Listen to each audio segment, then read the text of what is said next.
estamos comunicados con Damián Vil. Damián Vil es doctor en Historia, docente, investigador del CONICET, de Razón y Revolución, del Centro de Estudios en Investigaciones Sociales, y ahora creo que también de un partido que están haciendo que se llama Vía Socialista, y lo convocamos porque queremos hablar un poco de la inflación, de la historia de la inflación, y si tiene salida, es decir, si el país tiene salida, porque hasta ahora, desde hace años, por lo menos desde que yo vivo, y ya hace bastantes años, la inflación fue un problema recurrente, y cuando se buscaron soluciones fueron peor el remedio que la enfermedad, como lo que pasó en la etapa peronista de Menem. ¿Qué tal, Damián? ¿Cómo te va?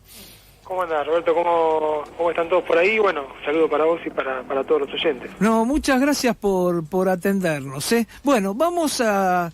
te convocamos porque sabemos que vos estás trabajando el tema de la inflación, inclusive sería bueno que por ahí contaras un poco la historia de la inflación para que nuestros oyentes sepan de dónde viene y cómo viene esto. Bueno, como vos bien decías, creo que ya a esta altura todos lo tomamos como algo cotidiano y algo que si nos ponemos a mirar para atrás casi que se pierden el tiempo los orígenes, ¿no? De hecho, las tendencias inflacionarias de la economía argentina comienzan más allá de algunos momentos aislados, previo a los años, a mediados de los 40, fines de los 50, comienzan en realidad en ese entonces, ¿no? A partir de fines de los 40, principios de los 50, quizás alguien lo podría identificar con el gobierno peronista, pero no necesariamente es un problema de política económica, sino que tiene que ver con una serie de circunstancias estructurales de la economía argentina. Y a partir de esos años vos te encontrás con picos importantes a principios de los 50, arriba del 30%, en el 59, 113%, después en los 60 una estabilización, pero a partir de los 70 se reinicia el ciclo y ya de mediados de los 70, desde el Rodrigazo, del 75 en adelante, tenemos cifras de 3 dígitos, salvo el año 86, ¿no? El año posterior al plan austral, en el cual la inflación igual es alta, es del 82%, pero vuelve a subir, derivando en la hiper de Alfonsín, que eso por ahí algunos lo recordarán por haberlo vivido, ¿no? Yo era un niño, pero recuerdo la situación, con una inflación anual del 5.000%, y como señalabas vos, una interrupción de ese fenómeno bajo la convertibilidad, con una serie de mecanismos que intentaron contener, pero que terminan en fracaso y volviendo estallando, digamos, la situación y volviendo a aparecer el fenómeno que en los últimos años nuevamente se ha acelerado, ¿no? Acelerado a un nivel de que estamos por arriba del 40% en los últimos 4 o 5 años, y ya este año se calcula un 60, 70 o incluso más. De hecho, poniendo a la Argentina entre los países de mayor inflación a nivel mundial, ¿no? Ahora, Damián, una cosa, yo te digo que creo yo, y lo he dicho varias veces, yo creo que la inflación, como decía Keynes, lo mejor que hacen los gobiernos, él da alguna cifra, yo la traduciría, los gobiernos turros, para bajar los salarios sin que se note tanto. ¿Vos pensás en esto o creés que no, o creés que se les va de las manos? En efecto, digamos, eso ocurre, ¿no? Ocurre en el sentido de que hay toda una idea, ¿no? Una corriente que señala que la inflación tiene que ver con la puja distributiva, es decir, con la presión de los trabajadores y los capitalistas por obtener el mayor beneficio social, y eso empujaría la inflación. En el caso argentino, si eso fuera así, venimos perdiendo por goleada hace rato, ¿no? Porque mediados de los 70, claro, que el salario, el poder adquisitivo de un trabajador argentino es del 40%, es un 40% menor que mediados de los 70. E incluso, bueno, yo había hecho algunos cálculos en un artículo que habíamos sacado hace hace un año sobre el tema del precio de la carne. ¿Te acordás cuando hubo una discusión al respecto? Sí. En lo cual el salario promedio de la economía argentina alcanzaba para comprar aproximadamente 250 kilos de asado en 1996, y en el 2021 eso había bajado a prácticamente a más de la mitad, 110, 112 kilos, ¿no? O sea, si ese es el efecto buscado, digamos, le sale muy bien. El problema es que, si bien la inflación, cierto nivel de inflación tienen ventajas para el gobierno en el sentido de licuar gastos fijos y poder incrementar la recaudación impositiva, que son gastos que, como ingresos, perdón, que se calculan en base a la facturación o al movimiento económico y a los precios del momento, bueno, se van actualizando con la inflación. En cambio, los salarios y demás siempre van retrasados, ¿no? Gastos fijos que tiene el gobierno.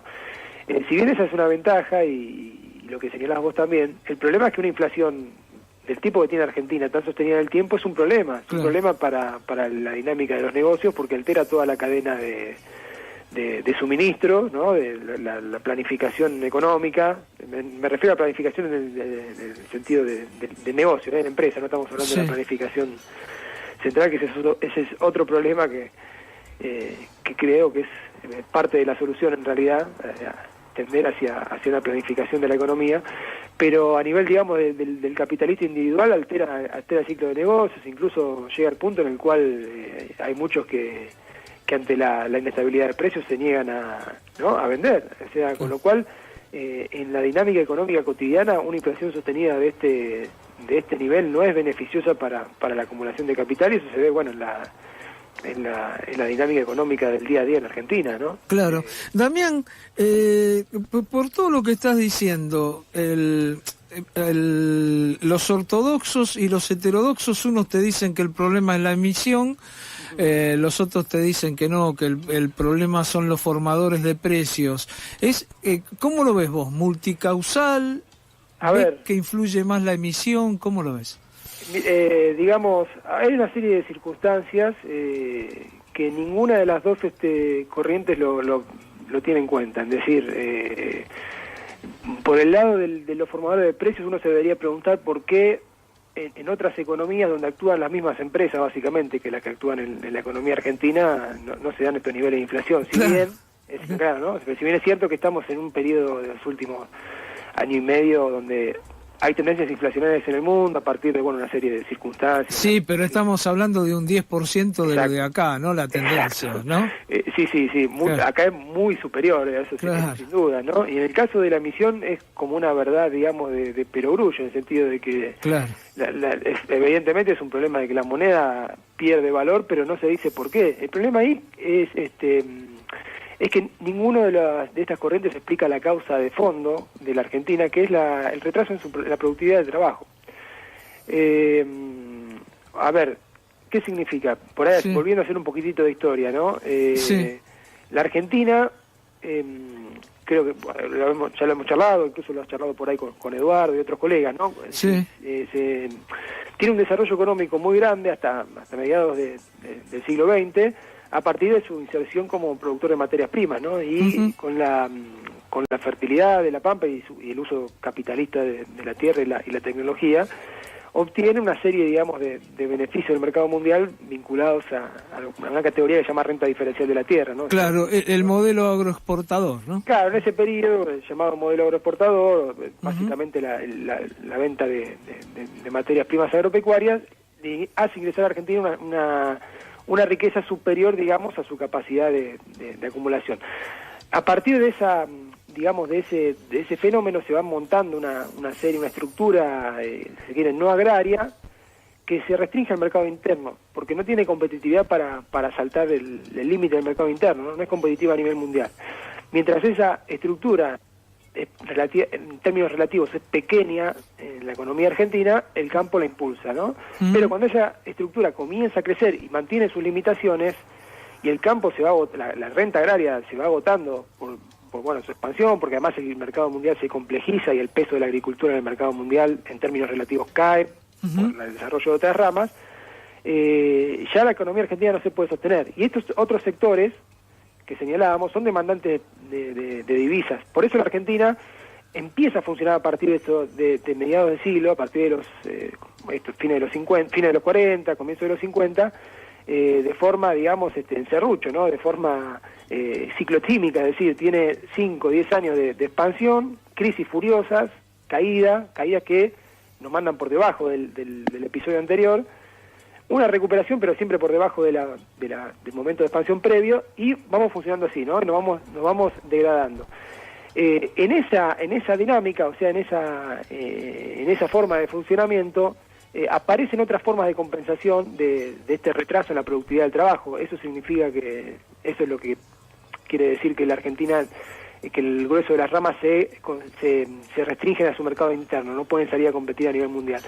Y esa forma de compensación, ¿cuáles son? La devaluación monetaria, es decir, el abaratamiento del trabajo argentino, que trae aparejada como correlato la inflación, ¿no? Y el endeudamiento, los 90, por ejemplo, el ejemplo que vos mencionabas, que así se sostuvo una convertibilidad, o sea, una paridad ficticia. Claro, endeudándose, es decir... Exacto, vos te endeudás, llenás el Banco Central de reservas, privatizás los bienes públicos, bueno, tenés una masa de moneda, digamos, del referente, del equivalente general para respaldar tu moneda. Pero eso, en tanto en cuanto vos no logres impulsar la competitividad hacia el extranjero, cuando se te acaba la canilla de la deuda, eso estalla, ¿no? Claro. Y reaparece el problema, y ese es el problema de fondo. Sí, perdóname. No, está bien.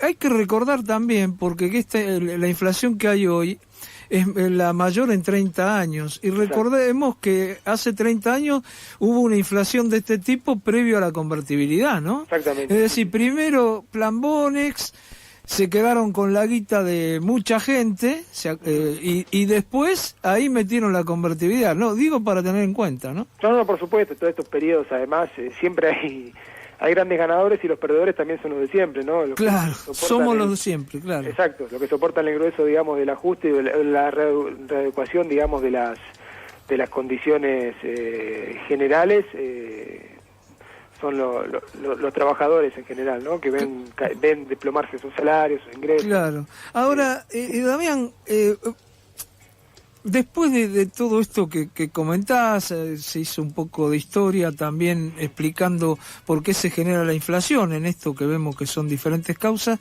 ¿Hay alguna salida para esto que no sea la de la convertibilidad? Porque hay que acordarse eso, que para llegar a la convertibilidad hubo que quedarse con la plata de la gente. Sí. Que no sea también la del 2001, 2002, ¿no? Que también siempre se llega, bueno, para evitar nos quedamos con la plata de la gente. ¿Qué salida puede haber en esto? Con esta estructura que hay industrial, ¿qué salida? O hay que cambiar la estructura, ¿no? Y sí, en estas condiciones no se ve mucha salida, porque lo que digamos, vamos hacia un ajuste feroz que reduzca la dinámica el tamaño de la economía argentina y readecue toda esa estructura a la capacidad real de la productividad real del trabajo argentino, lo cual te imaginarás que es la miseria más profunda aún de la que tenemos para una gran masa de la población. O sea, esa no es la solución que uno pretende, más nosotros que nos planteamos como una alternativa de vía socialista que vos señalabas. Y la solución, digamos, de esto se sale quizás con una palabra que habría que retomar: producir y exportar. Y eso básicamente la burguesía actual, la clase dominante, la burguesía argentina, no está en condiciones de hacerlo, lo ha demostrado. No hay ningún negocio rentable y cuando vive de parasitar al Estado. Claro, de los subsidios, ¿no? De los subsidios, exactamente.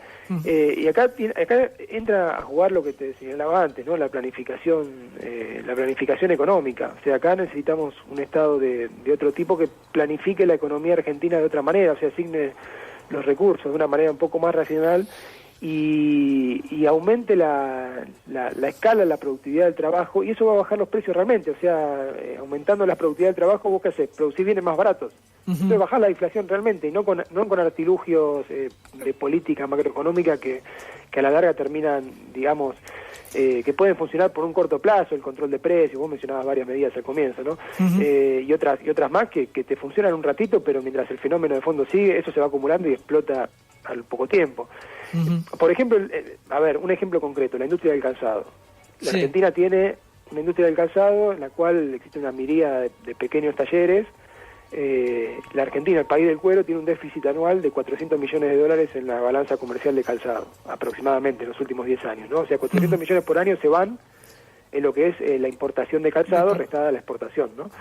Eso no puede ser, digamos, hay que frenarlo. ¿Cómo se puede hacer? Bueno, nosotros proponemos para eso una empresa mixta, o sea que el Estado se haga cargo de la producción, reuniendo a los pequeños propietarios, concentrando en una sola fábrica, en 2, en 3, bueno, pero en pocas unidades productivas y de mayor escala, la tecnología, la compra de materia prima, los canales de distribución, y con eso se lograría un aumento muy importante de la productividad, y eso en varios sectores. Vos tenés posibilidades de ir aplicando eso. Por ejemplo, no sé, otra cuestión, fomentar el desarrollo de las de lo que son carnes alternativas a la carne bovina, ¿no? Sí. La piscicultura, la carne, la industria avícola, con esta misma dinámica. ¿Vos qué hacés con eso? Producís alimentos más baratos para el mercado interno y liberás un saldo exportable y aliviás la presión también del problema del fenómeno del estrangulamiento de divisas, que es otro elemento que te presiona hacia la devaluación de la moneda y hacia la inflación. Entonces, como te decía, asignando de forma racional los recursos que tiene la Argentina, que hoy los tiene, o sea, y eso también, digamos, iría construyendo un país mejor a largo plazo, pero hoy mismo se puede empezar a trabajar en la resolución de ese problema, en la resolución real, digamos, ¿no? Que, digamos, atacando el problema de fondo que es el problema de la productividad del trabajo. Claro. Ahora, cuando hablas de aumento de la productividad, ¿esto no iría en contradicción con lo que siempre propone la izquierda, o por lo menos la izquierda que conocemos? Es decir, no se le pide aumento de la productividad. Pues esto lo pedía Perón también, ¿no? En su momento. Bueno. ¿Ahí no hay una contradicción? Digamos, la izquierda no menciona el problema porque tendrá algún temor de quedar asociada a otras, a los discursos, como señalaba vos, de otras opciones burguesas. Acá, digamos, desde el planteo teórico, esto es muy compatible con los clásicos, ¿no? Ya Marx y demás lo decían, el socialismo se construye en base a una alta productividad del trabajo que heredada del capitalismo y no al revés, ¿no? Y de hecho la forma en la cual podemos propender a vivir mejor y a solucionar estos problemas es con estas posturas, ¿no? Con un aumento de la productividad, en el sentido, ¿qué significa el aumento de la productividad del trabajo? Significa reducir el valor, o sea, el tiempo de trabajo de producción de cada mercancía, ¿no? O sea, eso con mayor tecnología. Cuando Perón lo decía en los 50, lo que estaba buscando era intensificar, digamos, el trabajo, o sea, intensificar el trabajo obrero por una serie de condiciones, ¿no? Claro, para que porque no podía aumentar más los salarios. Claro, y no podían importar maquinaria, una serie de circunstancias, ¿no? Acá lo que nosotros proponemos es otra cosa, es decir, el aumento de la productividad a partir de la incorporación de tecnología. Eso va a permitir, a su vez, como decíamos, insertarse en ramas de cierto contenido tecnológico en el mercado mundial en cierto plazo, ¿no? Y sobre todo esta situación, disminuir el precio de los bienes que consumimos los argentinos, y eso va a atacar la inflación de lleno y a generar una mejora en las condiciones de vida de la población, porque eso es lo importante, ¿no? La productividad por el hecho, digamos, de en sí misma o de enriquecer a los mismos de siempre no tiene ningún sentido. Acá estamos planteando un cambio radical de la organización social y que los beneficios de ese aumento de la productividad sean para los trabajadores, claro, absorbidos por la sociedad en su conjunto, o sea, por los trabajadores y por la sociedad toda. Eso va a permitir una serie, digamos, de beneficios, una mejor alimentación, mejor sistema de salud, mejores ingresos de la población, más tiempo libre para disfrutar de... Sería el modelo sueco, más o menos, o el modelo de Corea del Sur. Claro, ¿no? Nosotros tenemos esa fórmula, esa es la fórmula del socialismo argentino para nosotros, claro, ¿no? La productividad de Corea, que eso nos va a permitir, en ramas de alto contenido tecnológico en cierto plazo, alcanzar los ingresos de los países nórdicos. O sea, está muy nivel claro. de vida digno a partir, digamos, de un desarrollo de las fuerzas productivas locales en sectores de alta tecnología. En el mientras tanto también hay que ir solucionando algunas cosas. El calzado no nos va a dar, el calzado o la carne de pescado no nos va a dar el dominio del mercado mundial de alta tecnología, pero sí va a ir atacando los problemas de la inflación. Está muy claro lo que decís. Ahora uno también lo que piensa es el hombre, ¿no? ¿Qué pasa con cómo son determinadas sociedades en cuanto a lo que tiene que ver con ser empleado del Estado, por ejemplo? Cuando vos hablas de empresas mixtas, ver que a veces el Estado, por lo menos en la Argentina, está considerado como, en muchos sectores, como una beca. Es decir, yo logré con esta gente ganar las elecciones, entonces pongo un ministerio y a toda esta gente la llevo ahí como una beca que nunca uno sabe si trabajan o no trabajan. Ahí en estos temas productivos sería medio complejo eso, ¿no? Lo que pasa es que, claro, esto, lo que vos señalás es el Estado en la sociedad capitalista argentina actual, ¿no? Es decir, claro, un coto, digamos, de rapiña, de sectores de la burguesía que lo canibalizan, ya sea, digamos, como decías, absorbiendo subsidios o vendiéndole insumos cuando el Estado, digamos, tiene algún sector de la producción, no sé, hidrocarburos o demás, vendiéndole insumos al doble, al triple del mercado, de lo que se consigue en el mercado mundial. claro. Lo que estamos pensando es un Estado de nuevo tipo, un Estado donde el grueso de su, digamos, de su actividad sea productiva, sea producción de riqueza.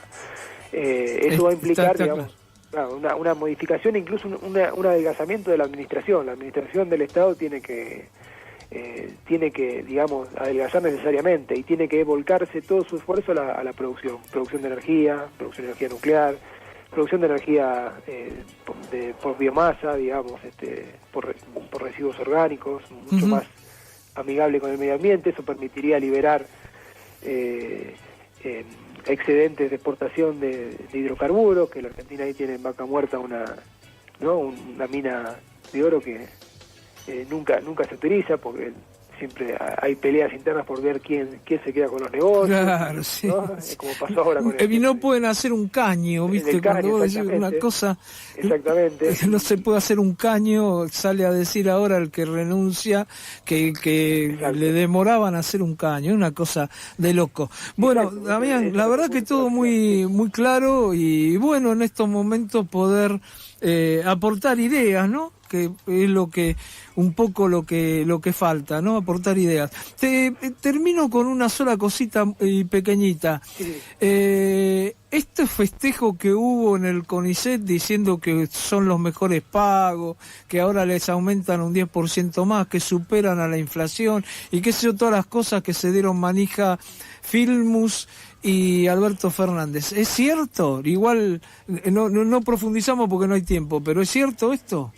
No, en realidad nosotros venimos con un salario muy atrasado. El grueso, digamos, de esa supuesta recomposición se calcula sobre salarios de mayo del año pasado y además hay un problema ahí también que tiene que estar, sí. Perdón, que llegó mi familia, sí. Tiene que ver con la forma en la cual se suman ese supuesto aumento que va a la jerarquización, o sea, no al básico, con lo cual, bueno, ahí tenemos toda una serie, digamos, de problemáticas sobre cómo, digamos, eso impacta luego en el resto de los beneficios salariales, ¿no? Tenemos un básico muy bajo, y bueno, y además, de hecho, ya venimos con una pérdida de poder adquisitivo en los últimos 10 años de aproximadamente el 70%, con lo cual esto es algo muy menor, ¿no? Está muy claro. Bueno, esperemos que cuando se terminen las LELIQs, toda la plata de los intereses vaya una parte para los jubilados y una para el CONICET. Bueno, ojalá. Y una cosita, yo también igualmente tiene que, digamos que de esto también tiene que ver con los reclamos que venimos realizando del sector desde hace tiempo. O sea, también hay que destacar que lo poco que se logra, cuando se logra, también es parte de la lucha y de la presión de los trabajadores que vienen reclamando desde hace tiempo, ¿no? Está claro. Eso también está muy claro. Señalarlo. Quizás, bueno, por ahí, para la próxima... Lo podemos charlar más a fondo. Claro, con otros compañeros también. Está muy claro. Damián, yo te agradezco muchísimo esta comunicación y te mando un abrazo grande. Por favor, igualmente, bueno, muchas gracias como siempre por contar con nosotros y cuando quieran. No, por favor, nosotros te agradecemos. Muy claro. Chao, un abrazo grande.